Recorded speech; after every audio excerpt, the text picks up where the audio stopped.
Bom dia, seja bem-vindo ao Boletim Power News. A política brasileira parece uma novela que nunca acaba, e cada dia tem um episódio emocionante. No episódio de hoje, o ministro Alexandre de Moraes disse acreditar em uma reversão da Magnitsky que ele recebeu do governo Trump. Mas o jornalista Paulo Figueiredo debochou dele e fez um desafio, veja. O que eles dizem? O juiz no centro das tensões crescentes entre o Brasil e os Estados Unidos disse a Reuters que conta com uma mudança de postura do presidente Donald Trump para reverter as sanções contra ele, que, segundo afirmou, carecem de consenso dentro do governo norte-americano. Já chego aqui. O ministro do Supremo Tribunal Federal, Alexandre de Moraes, intensificou as medidas restritivas contra o ex-presidente Jair Bolsonaro durante o julgamento de uma suposta trama golpista em 2022. Trump exigiu o fim do processo, que chama de caça às bruxas, ao impor uma tarifa de 50% sobre os produtos brasileiros e aplicar sanções financeiras contra Moraes, medidas que estão deixando os bancos brasileiros em alerta. Apesar dos temores de uma crise em espiral nas relações bilaterais, o magistrado manifestou confiança imprevista na noite de terça-feira, ontem, em seu gabinete em Brasília, de que as sanções serão revertidas por vias diplomáticas ou por uma eventual contestação nos tribunais norte-americanos. Aí, aspas do Alexandre de Moraes. Uma contestação judicial é possível.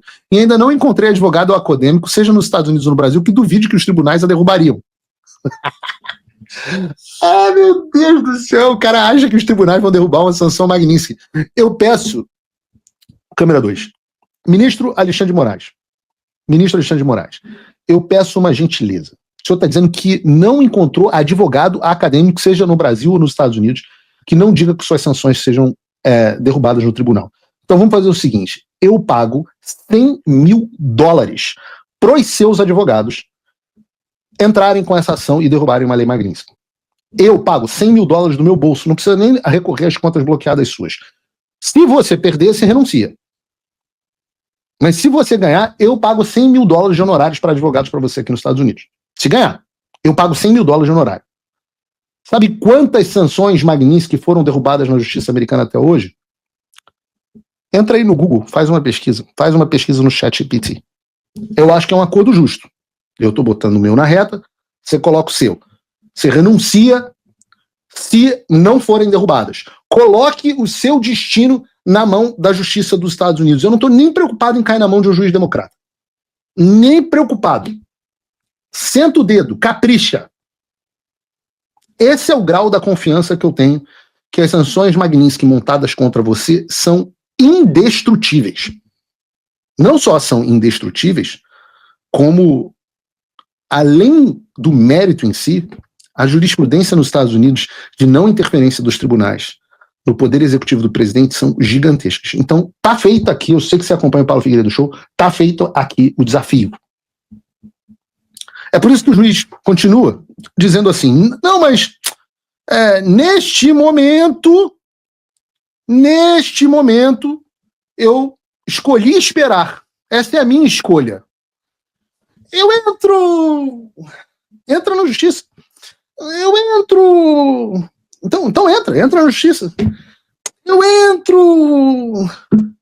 O Brasil virou um episódio do Chapolin. O ministro joga esse blefe e fala assim, não, eu entro. Realmente, ele continua, é uma questão diplomática para o país.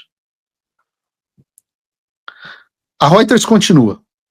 Não posso inventar essas coisas, eu juro pra vocês, isso está numa reportagem da Reuters. Eu vou botar o Sueli e Mica, botem lá, por favor, no site do Paulo Figueiredo do Show, porque esse negócio é um negócio impagável. Tá na reportagem. Que continua. O impasse com Trump representa o maior teste até agora para o jurista de 56 anos, cujo semblante calvo e físico robusto se tornar... Chamou de gordo careca, não foi eu, foi a Reuters. Tá? Semblante calvo e físico robusto se tornaram símbolos da mais alta corte brasileira, da qual faz parte há 8 anos. Moraes liderou algum dos casos proeminentes, Elon Musk... Aí ele fala o seguinte... Ele afirmou que o cerco dos Estados Unidos às suas finanças pessoais e ao comércio bilateral com o Brasil pouco alterou a sua rotina, que inclui boxe, artes marciais e a leitura de seu novo livro favorito, Leadership, do Henry Kissinger, o último volume do falecido diplomata norte-americano sobre diplomacia do século XX. Aliás, ótimo livro. Pelo menos boa leitura, Alexandre. Moraes declarou confiar que a diplomacia... Eu não consigo ler isso aí. Moraes declarou confiar que a diplomacia restaurará sua imagem em Washington. Disse ainda que procuradores atribuíram o atual desgaste a uma campanha de aliados do Bolsonaro, incluindo o deputado Eduardo Bolsonaro, filho do ex-presidente, que está nos Estados Unidos e é investigado no Brasil por buscar uma intervenção de Trump no caso do pai. Aí o Alexandre mete a seguinte aspa.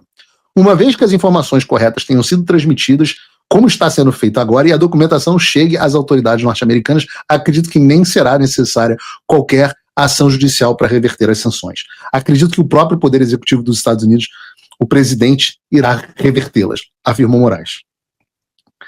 Cara, isso é muito fantasioso, e eu já chego lá. Questionado sobre a razão dessa confiança, Moraes disse ter conhecimento de divisões internas no governo americano que retardaram a aplicação das sanções e ainda poderiam miná-las. Dizem eles, houve resistência no Departamento de Estado e grande resistência no Departamento do Tesouro. Declarou sem detalhar nem explicar como teve mais informações. Aí eu vou ler a resposta brutal do Departamento do Estado